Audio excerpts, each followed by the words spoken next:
ہند میں انوکھا مرکز تحفظ دین، یہ دین کا ترجمہ ہے مرکز تحفظ دین۔ آقا صلی اللہ علیہ وسلم تشریف لے جا رہے تھے، آپ نے دیکھا ایک اونٹ کراہ رہا ہے، آپ قریب میں گئے اور اس کے پیٹھ پر ہاتھ پھیرا۔ او اونٹ، آپ نے کچھ کہا، آپ نے فرمایا من رب ھذا الجمل، اس اونٹ کا مالک کون ہے؟ گھر میں سے ایک صحابی نکل کے آئے، یا رسول اللہ میرا اونٹ ہے۔ فرمایا اونٹ مجھ سے شکایت کر رہا ہے کہ میرا مالک مجھ سے کام تو بہت لیتا ہے، چارہ کم دیتا ہے، دیکھو اس ظلم کا قیامت میں حساب دینا پڑے گا۔ صحابہ کہنے لگے یا رسول اللہ کیا جانوروں کا بھی حساب دینا ہے؟ فرمایا ہر کلیجا رکھنے والے کے بارے میں حساب ہوگا۔ یہ مسلمانوں کے انسانیت کے امام ہی تو ہیں جنہوں نے خبر دی کہ بنی اسرائیل کے اندر ایک عورت بلی کو باندھ کر رکھی، دن میں روزہ رکھتی تھی، رات میں عبادت کرتی تھی، صائم الدہر تھی، شب بیدار تھی، لیکن اس بچی بلی کو خود بھی نہیں کھلایا اور اس بلی کو چھوڑ بھی نہیں دیا کہ وہ اپنی محنت سے کھا لے، مر گئی تو نبی کی آنکھوں نے اس کو جہنم میں دیکھا۔ اس کی عبادتیں کام نہیں آئیں، جانور پر ظلم، زندگی بھر کی عبادت کو ایک سائیڈ میں رکھ کر خدا کی پکڑ میں اس کو پہنچا دیا۔ یہ نبی کی تعلیم ہے۔ ایک بدکار عورت تھی، گناہگار عورت تھی، اس نے پیاسے کتے کے جگر کی تکلیف کو اپنے جگر میں محسوس کیا اور اپنے موزے سے پانی نکال کر اس کے حلق کو تر کر دیا۔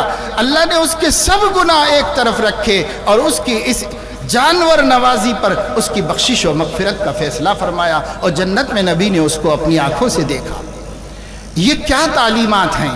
کس مذہب کی ہیں؟ کون سا دین دے رہا ہے اور کس نبی کی زبان مبارک سے انسانیت کے سامنے؟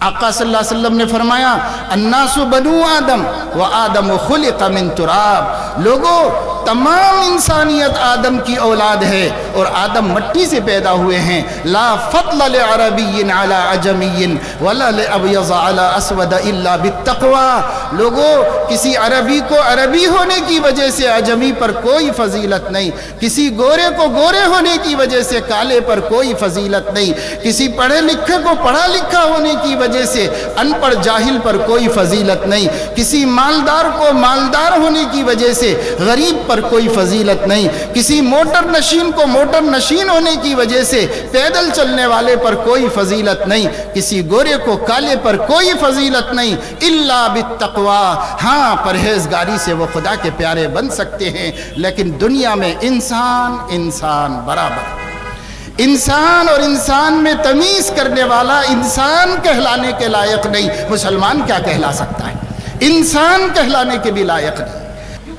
ابھی ہمارے اندر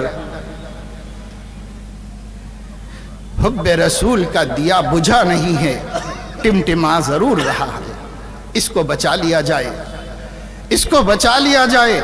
ابھی ایمان کی چنگاری باقی ہے، بجھی نہیں ہے، اس کو دہکا لیا جائے اور اسے شعلہ جوالہ بنا لیا جائے تاکہ ہم ایک دفعہ پھر امت ختم رسول کی حیثیت سے اپنے کو تو سنوار ہی لے، انسانیت کے لیے بھی رحمت عالم بن کر پوری دنیا پہ چھا جائے۔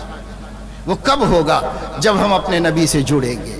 ہے ہند میں انوکھا مرکز تحفظ دین، یہ دین کا ترجمہ ہے مرکز